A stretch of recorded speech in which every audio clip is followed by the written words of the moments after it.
ہیں کہ یہ ٹھیک کہہ رہے ہیں یا غلط کہہ رہے ہیں. تو آپ بیٹھے, اس میں نا ایک چھوٹی سی بات آپ کو بتانا چاہ رہے ہیں.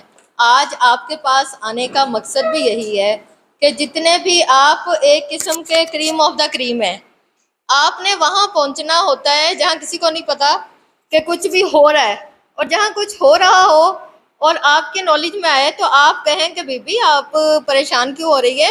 علاقہ جو مجسٹریٹ نمبر 1 ہے وہ آپ کی خلاف جو کسی نے کوئی کارروائی کی ہے, کسی نے آپ کو چھیڑا ہے, تنگ کیا, ہراساں کیا ہے, اب قانون آپ کے ساتھ کھڑا ہے.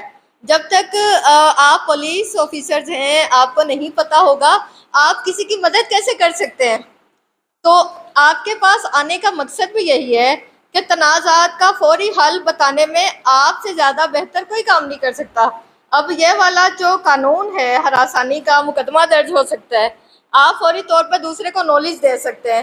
یہ والا جو فیصلہ, یہ تو بعد کی بات ہے نا کہ کسی نے الزام لگایا یا کسی کو بدنام کیا ہے, اور اگر کسی کو بدنام کیا جا رہا ہے تو اس کا بھی قانون موجود ہے, اس کا بھی حد تک عزت کا ایک قانون مکمل موجود ہے. طرح دیے سے دیے کی طرح ایک دوسرے کو نالج دیتے ہیں. تو یہ والی نالج آپ کے ذریعے دوسرے, اچھا پھر یہ کہ ہمارے کنسیپٹ کلیئر, ہر وہ بندہ جس کے ساتھ ظلم ہو یا کچھ ہو, قانون کی نظر میں شریف یا نا شریف نہیں ہوتا. میں دوسرا لفظ یوز نہیں کرنا چاہتی, شریف یا نا شریف نہیں ہوتا. قانون کی نظر میں ہر بندہ جو ہے وہ معصوم ہے.